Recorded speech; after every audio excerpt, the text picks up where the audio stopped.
If you spend any time in the mortgage world, you've probably seen today's guest in your feed. Coby Hakalir is the SVP and Managing Director of Mortgage and Core Services at T360, and he's become a go-to voice in the industry. Part strategist, part content creator, and part industry evangelist.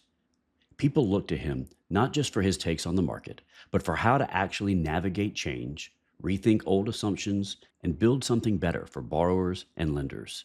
Coby sat down with me at the gathering for one of what I hope to be many conversations to come.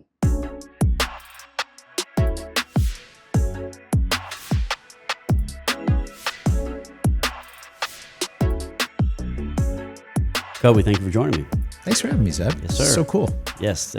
I've been looking forward to this conversation. I have some things I wanted to pick your brain about, but before we dive into that, can you give us a background on yourself and talk about your path into the industry and ultimately what are you doing now? Yeah, so my path started, and I'm not going to do a 4-hour story here, but it started when I was like 12 years old, and my mom was a mortgage broker in Brooklyn, New York. And I used to take the bus home, and sometimes I would stop off and go to her office, and I would help her package up FHA loans and send them to the regional underwriting center in Atlanta. So Really? I was paper files. Yeah, it was in like 1987. Yeah. So paper files, and flash forward to college. I needed a job, and I started working as a mortgage broker in Brooklyn. Then I went on to my first bank job, and since then, large banks. Most recently, before T360, was U.S. Bank for a number of years, leading markets, leading loan officers, teams, divisions, and working at IMBs. At one point, I led a JV as well between a large real estate brokerage local in Chicago and a bank that we kind of invented. And had a great time doing all of those things. And I got to see just about every part of the industry through that. And at a certain point, U.S. Bank, COVID, all of that happened around the same time. And I started to think about what I wanted the next phase of my career to look like and how I wanted to make an impact on the industry. And being in corporate America, there's only so much you can do on an individualistic level. Yeah. You have to kind of talk the corporate talking points and toe the line. And I had a lot that I felt I needed to say and a lot that I thought I could contribute. And I started to try to figure out what that was going to look like, what that next iteration was going to be. And it just kind of evolved into, me essentially just being a loudmouth. I've working for a consulting agency and talking to people in all walks of mortgage and real estate, writing articles, publishing content or creating content for LinkedIn. I'm hosting 2 national podcasts a week. An announcement about one of them coming soon, which, big shakeup, big thing coming that I'll tease. And just attending conferences and getting to meet people and connect with people that are thought leaders and industry leaders and the people that are really moving the industry from where it's been to where it's now and to where it's going. So it's been really an amazing ride the last 2 years or so.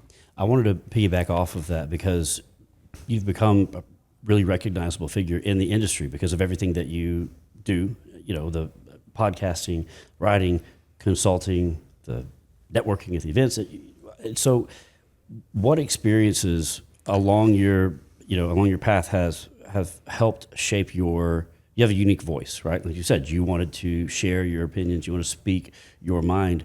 What experiences shaped that voice and shaped your perspective, do you think, the most? Yeah, it's a great question. And it's really been humbling to kind of be at conferences, and every conference I go to, more and more people know who I am and approach me, and the more connections that I'm able to build. And it's been this really cool flywheel of just, having more of an impact, and the more impact I have, the more impact I'm able to have. And it's been super cool and very humbling. And I didn't know when I said I wanted to have a bigger voice that I had anything unique to contribute. I just thought I had ideas about things, and I've always had opinions. I've always had, conversations with people about bigger things in the industry. My first week at Fleet Mortgage, which was in 1998, I was 20 or 21 years old, and I was reviewing the comp plan. It was my first bank job after working at the brokerage. I was reviewing the comp plan. I saw a flaw in the comp plan, and I, being 20 years old, I emailed the CEO of Fleet Bank because they gave me a laptop and it had email and his address was there. And I thought, okay, well, he should know about this. He's going to be so happy. How was that received? Not well. The message I got back was pretty scathing and pretty humbling, and but it made me determined to prove him wrong. And so I guess I've always just had this sense of fairness about me, and this sense of wanting to set things right and wanting to opine about things and not holding back. And I think that's why being in corporate America was so difficult for me, in terms of wanting to speak and wanting to say things and not being allowed to. Okay, so this dovetails perfectly into the next thing that I wanted to talk to you about. I had to write it down because I could not remember the entire word for word your title. But you published an op-ed that's picked up quite a bit of steam. The title, for anyone that hasn't read it, and by the way, we'll link it in the show notes as well. But the title is FICO, the 3 Bs, Fruit from a Rotten Tree. Here's how we fix it. So, well, before we get into it, can you give because and I'm going to talk to you a little bit about this as well. Like in our world, it's very easy to get hyper focused on an issue, take a deep dive, and not know or realize how much outside our sphere really is into it. So, can you give us an overview, or give the audience an overview of the bureau drama, high level first, and then we'll get into the article. Yes, as it relates to the FHFA. Yes. Yeah. So what we have such a broad industry that affects so many people. And I happen to think it's a really cool thing that we're able to deal with some of these nuanced policies and nuanced issues that affect affordability and affect cost. And one of the biggest things that sits on top of the mortgage industry as a whole is the bureaucracy and the regulatory agencies that govern us. There's FHA on one, there's HUD on one side, and there's FHFA on the other side, governing Fannie and Freddie. And a lot of the decisions and the policies that they've made, which were either meant to protect the consumer or to protect the integrity of the industry, they have unintended consequences. The unintended consequences around credit specifically, and what you're asking about, we'll get into in a second. But all of the FHFA was set to govern Fannie and Freddie to make sure that housing stays stable in America. The same thing for HUD. Fannie and Freddie have an implicit guarantee on all loans. HUD has an explicit guarantee. And they both make decisions that are meant to keep the integrity of the housing market intact from a financed mortgage perspective. As it relates to credit, the policies that were put in place, for example, the FICO score and the way that the credit reports are generated, that was put into place because we needed a way to figure out who was a viable borrower. That wasn't always in place, prior to the mid 90s. We didn't run credit reports in the 60s and 70s. Right. And then when we started to figure out, how to run a credit report and how to keep the integrity of that report, because we were worried that borrowers may produce their own fraudulent reports, FICO was established as the score. A Fair Isaac score was required by the FHFA, by Fannie and Freddie. I'm sorry, the FHFA didn't exist quite yet. And data from the 3 bureaus was procured to create that score. And that's how it's been. And so that's created an oligopoly on the credit bureau side, and it's created a monopoly on the scoring side. Now, we did get some news, I think it was either the day before or the day after that op-ed appeared, that we now have a second entrant into the scoring model. The only problem with that being is that it happens to be owned by the 3 bureaus, right, who are really good at I'm not going to use the word collusion, but I just did. And so, we now have a little bit more competition. Remains to be seen exactly what that's going to look like. We're going to probably wind up with 2 different LLPA grids, which, that's just going to mean that the GSEs make even more money than they do now. They're going to figure out how to balance that out so they don't lose any. And so the point of my op-ed, and the point of, a lot of the opinions around it, is that we spent a tremendous amount of time in this industry arguing about how the credit bureaus price, how FICO prices, the increases. We've had a 1,500% increase in pricing with FICO over the last 5 years.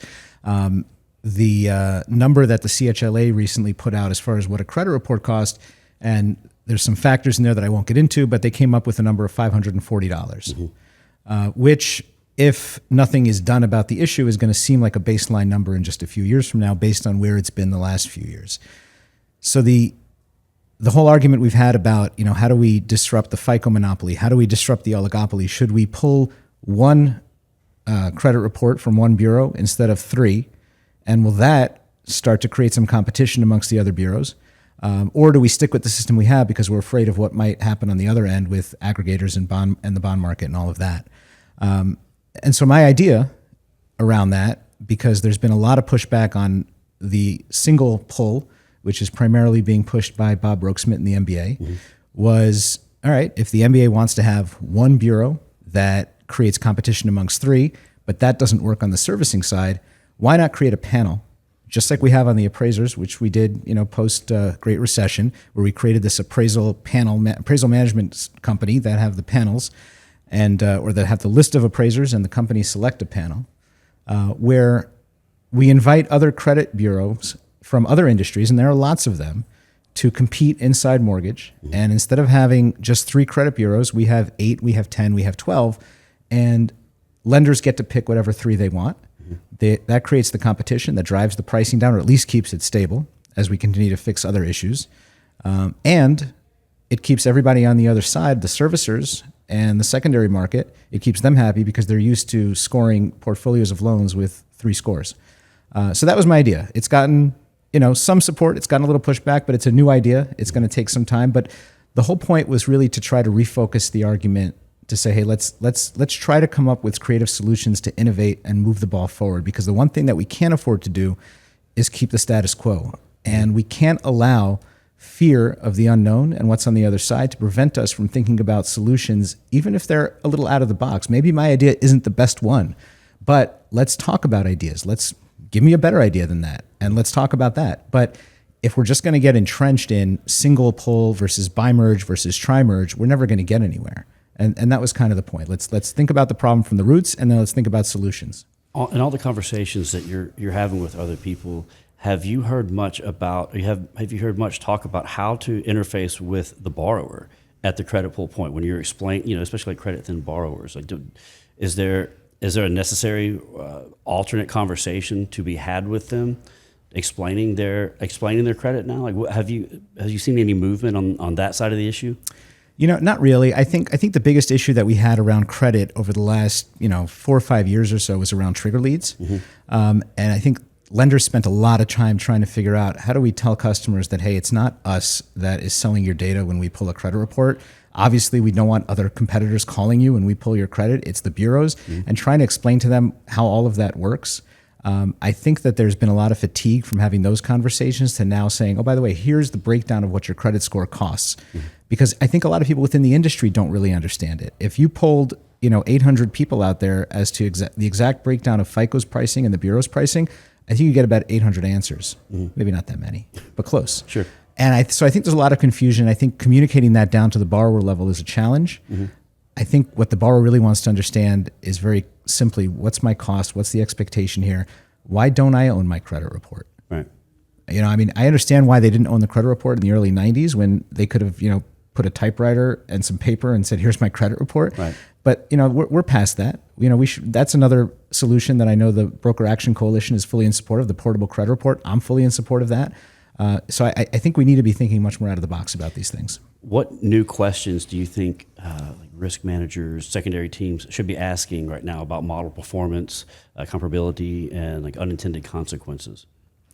Look, I think we're in an age right now, post-Great Recession, where we simply don't make loans to people that don't deserve them. The ability to repay rules, the qualified mortgage rules, the average score of a closed loan, I think, is something like 757. You'll correct me if I'm wrong. So what really drives now at this point, whether somebody pays back their loan or not, is really not the work we've done prior to. It's whether or not they keep their job after the fact and whether or not they can keep making that mortgage payment. And I think that's a reasonable cost of doing business for those that do lose their jobs and have trouble, because we've really tightened the credit box up front. And even when it comes to the tick up in delinquencies on the FHA side, and I know that's the big argument that everyone makes as to why they can't lower the MIP. And sorry, I know I'm jumping topics. No. But in this country right now, the paradigm has shifted probably permanently to the point where we only make good loans to really qualified borrowers.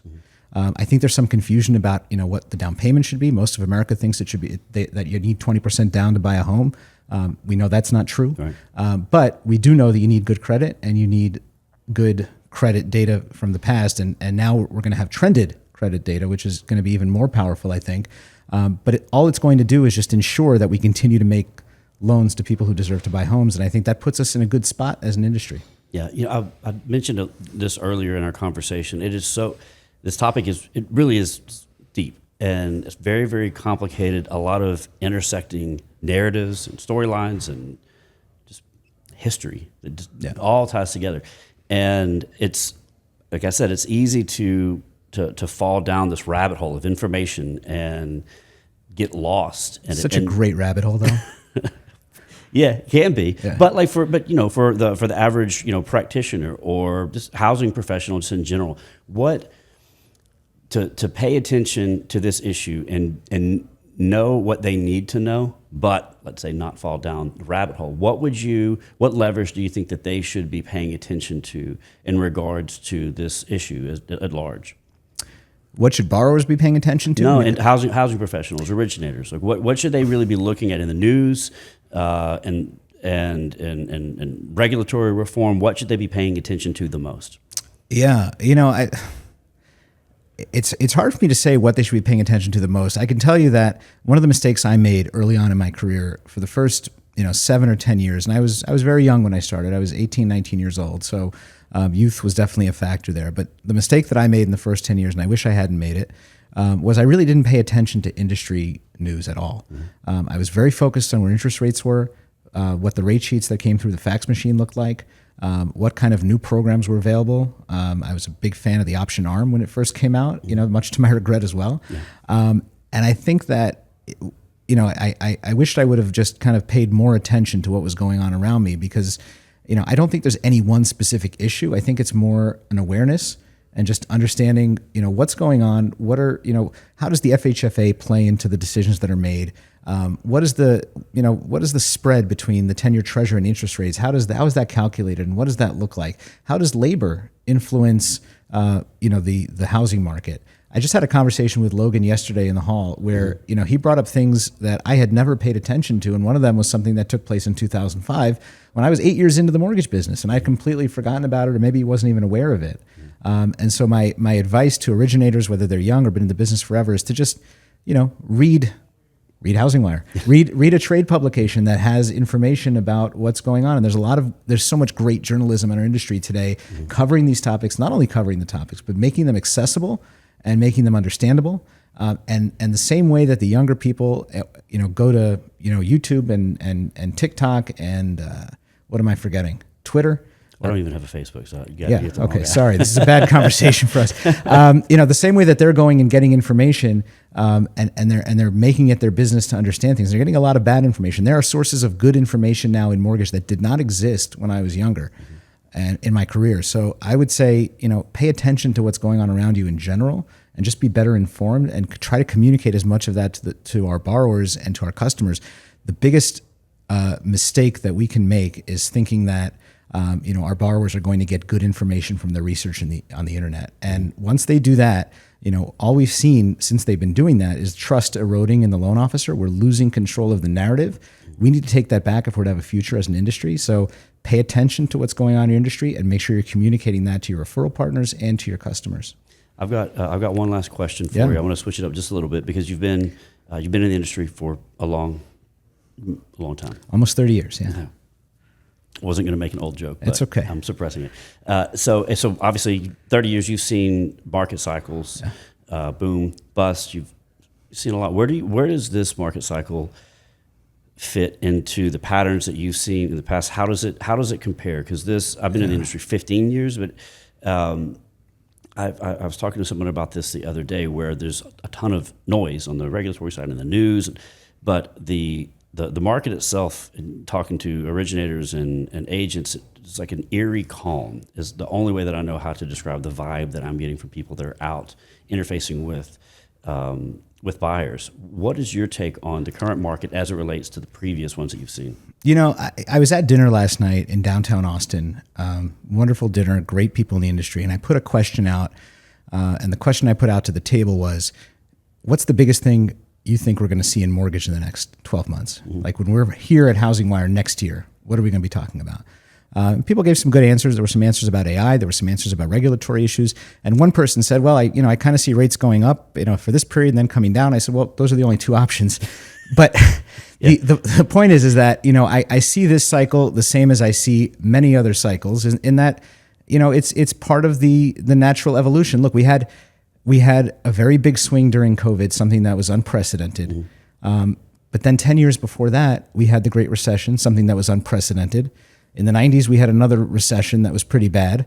I think that's just kind of the way it goes, and I think that's the sign of a healthy economy, is that you have your ebbs and your flows, and in your periods of ebbs, that's the time to innovate and dig in and try to come up with solutions.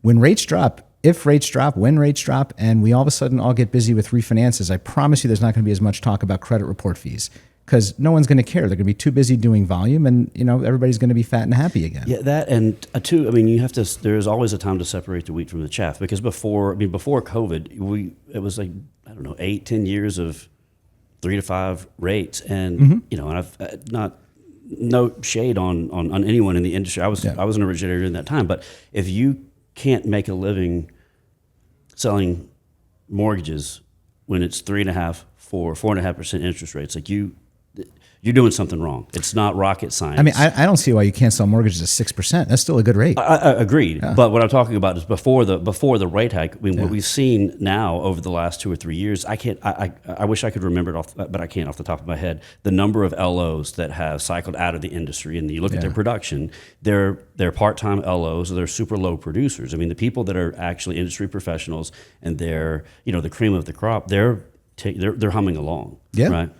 They are, and we're seeing a lot of activity from them. They're joining causes like First Home IQ. They're showing up at the broker advocacy event where I spoke last week. They're showing up at the MBA advocacy event where I was 2 weeks ago and participated. And we're seeing a lot of them digging in and caring about the industry. I hope that continues once we get super busy again. But the LOs that are still around today that are hustling, they're going to continue to do well, just because like their mentality is, it doesn't matter if rates are 6% or 4%. My job is to show value to my customers, and if I show enough value to my customers, I'll win the business. And it still makes sense to buy a house at 6 versus 4, assuming you can get a good enough deal for the house. I know that housing prices are runaway trains some places, but there's still good deals to be had out there. Right. Coby, thank you so much for joining me. I really appreciate it. Absolutely, thank you. All right.